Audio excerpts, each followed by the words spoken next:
Tem gente na porta, não sei se. Ah, foi embora, esquece, tá bom. Oi, gente, boa tarde, tudo bem? Eu sou a Manu e eu tô aqui hoje com a Mari e a gente veio falar um pouquinho sobre o Cristo Cigano, que é uma obra que tá na lista das obras obrigatórias da FUVEST nesse ano. Bom, assim como a Manu já falou. Oi, gente, primeiro, eu sou a Mari. Assim como a Manu já falou, O Cristo Cigano é uma obra que tá só esse ano, então provavelmente vai acabar caindo. É um livro diferente das demais obras, porque é um livro curto, a história por trás dele é curta. Acho que o que mais pesa aqui é mesmo a interpretação dos poemas, porque livro de poema é sempre um pouquinho mais difícil. Bom, falando brevemente sobre a autora, a Sofia de Mello, ela é uma autora portuguesa. E ela tem diversos prêmios na literatura, ela escreve poemas, ela escreveu livros infantis também, muitas coisas. Só que esse livro em específico, O Cristo Cigano, ele destoa muito dos demais livros dela. Então, a forma como ele é organizado, ainda que seja poema, ainda que seja, continue sendo poesia, é organizada de uma forma diferente dos demais livros.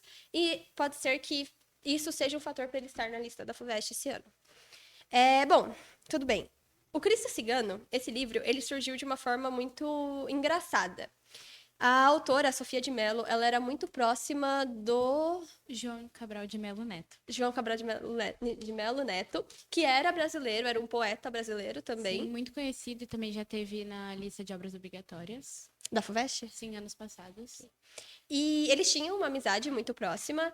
E esse livro ele começa justamente por isso, porque numa tarde, pelo que se conta, ou pelo que ela contou, creio eu, a Sofia e ele e o Cabral estavam andando conhecendo um museu. E nesse museu tinha uma escultura que chamava Cristo Cachorro. E essa escultura era uma escultura de Cristo e sendo crucificado. Então, o rosto dele passava uma agonia, mas era uma obra que passava essa emoção muito mais forte do que as demais. Era uma obra realmente muito pesada de se olhar. E a Sofia ficou curiosa sobre o fato de se chamar Cristo Cachorro. E o Cabral, ele explica para ela a lenda por trás dessa obra. Então, vamos lá. Para começar a falar do livro O Cristo Cigano, é bom a gente entender o que aconteceu antes, essa lenda local que originou a obra que realmente existe também e que foi o ponto de início de tudo. Essa lenda, bom, que nem eu já falei, essa imagem, essa escultura, é uma escultura de Cristo crucificado e em extrema agonia. E a lenda que tem por trás é porque começou assim. Quando tinha um escultor qual é o local que o livro foi? Espanha. Na Espanha? Acho que é. Tinha. Ok, então tinha um escritor espanhol um escultor espanhol. E esse escultor, ele recebeu um pedido da Igreja Católica. Ele era o melhor da região e ele recebeu esse pedido de esculpir essa estátua. Então, o rosto de Jesus passando essa agonia na hora que ele estava morrendo. E era um trabalho muito difícil, porque esse escultor, ele era uma pessoa eu não lembro se rica, mas assim, não no sentido rico, rico, mas ele não tinha acesso, tipo, não era uma época de sofrimento, não é como se você tivesse pessoas morrendo na rua, era uma coisa mais difícil, era uma coisa muito longe da realidade dele. Então, para passar, nas tentativas que ele fez, quando ele tentava passar essa imagem de agonia para a estátua de Cristo, ele não conseguia. E aí ele começou a ficar desesperado, porque ele precisava dessa encomenda, era uma encomenda muito grande, igreja católica, muito dinheiro envolvido, era uma escultura, muito muito importante para toda a história. Então, ele começa a entrar em desespero, porque ele tentava, tentava, tentava e não conseguia passar a imagem que a igreja pediu. E aí, ele percebe que ele tem duas opções. Não, ele percebe, primeiro, que ele precisa ver alguém morrendo. Porque é uma realidade muito distante da dele, essa agonia, essa dor e sofrimento. Não é uma coisa que ele consiga passar para sua obra se ele não sabe o que ele está fazendo. Então, depois de muitas tentativas, ele decide que precisa ver alguém morrendo para conseguir passar isso para a obra. Mas qual que é a questão? Quando uma pessoa morre de morte natural, normalmente, a não ser que seja com muita dor e tal, é, ela não passa a agonia de você estar sendo crucificado, por exemplo. Então, não passa essa dor, não passa essa imagem de sofrimento. Então, não seria o suficiente, até porque ele não podia só entrar no hospital e falar: olha, tô procurando alguém morrendo pra dar uma olhadinha, então não tem como. E aí, ele decide que ele precisa realmente ver uma pessoa sendo assassinada. E para isso, ele precisa assassinar uma pessoa. Ok, vamos dar uma pausa aí. Não, tudo bem. Então, ele precisa assassinar uma pessoa. E ele realmente começa a procurar alguém para assassinar. Ele se mete em algumas brigas, se eu não me engano, no meio disso, mas ele nunca consegue. E aí, nessa época, os ciganos, eles carregavam um estigma muito grande. Então, a sociedade era um grupo muito excluído pela sociedade, principalmente do local. Então, quando ele tá procurando essa pessoa e ele encontra esse cigano, o nome dele era Cachorro. Então, que nem eu já falei, o nome da obra verdadeira é O Cristo Cachorro. Então, já dá para associar. Esse cigano, ele se chamava Cachorro, e ele tava andando pela rua e o escultor vai. Eu não lembro se ele se mete em uma briga, se ele arranja uma briga, eu não lembro o que acontece. Eu sei que ele pega uma faca e ele mata o cigano chamado Cachorro. Com isso, ele vê a pessoa morrendo na frente dele, então ele tem essa noção de dor, de sofrimento, e ele consegue passar isso para a escultura de um jeito absurdo, de um jeito que realmente, inclusive é bom quem for prestar FUVEST e depois procurar a imagem no Google, talvez para tentar entender um pouquinho melhor, mas ele realmente faz isso muito bem, ele passa a imagem que ele viu para a escultura. E aí essa escultura entra em exposição. Mas o que acontece? O cigano, o cachorro, ele era muito conhecido na região. Então os moradores locais reconhecem o rosto dele naquela escultura.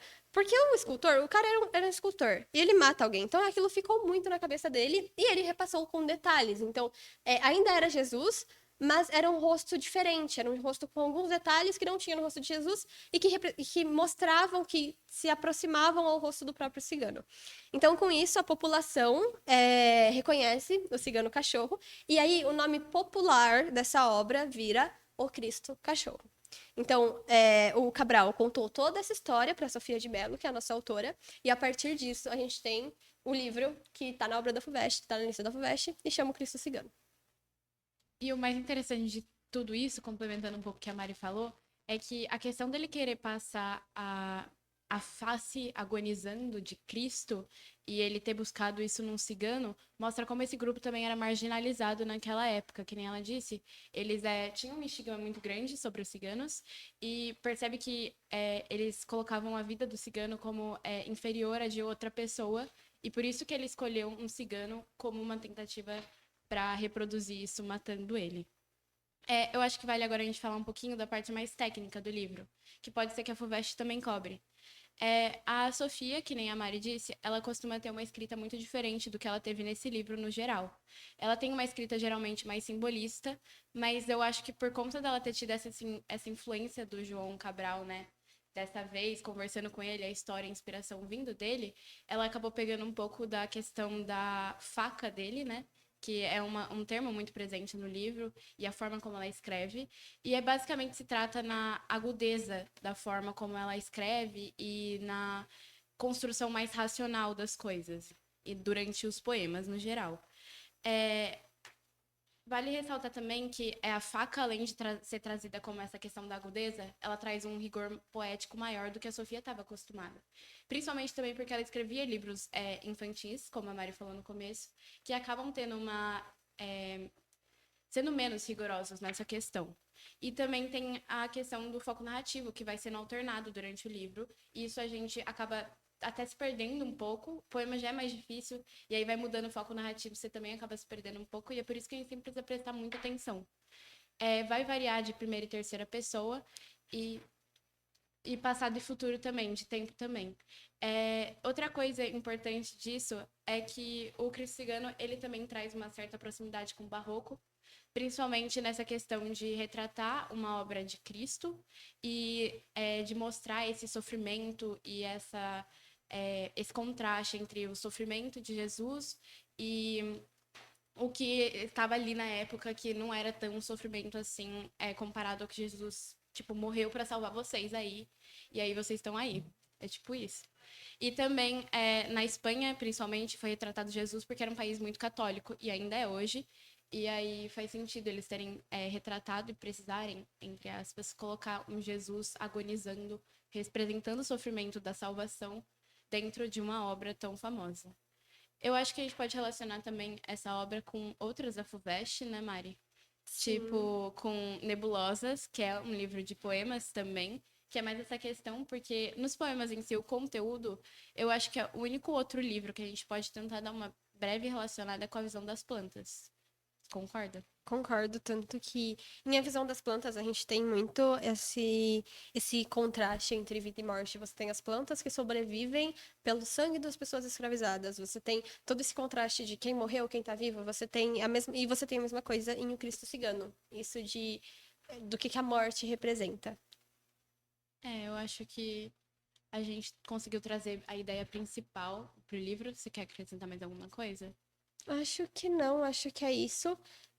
Talvez esse livro, ele destoa muito dos demais da lista, o que pode ser um problema, talvez seja algo difícil de conectar na hora do vestibular. Então, se a FUVEST pede para você relacionar isso com algum outro livro e você não consegue ver essa relação, talvez seja um problema.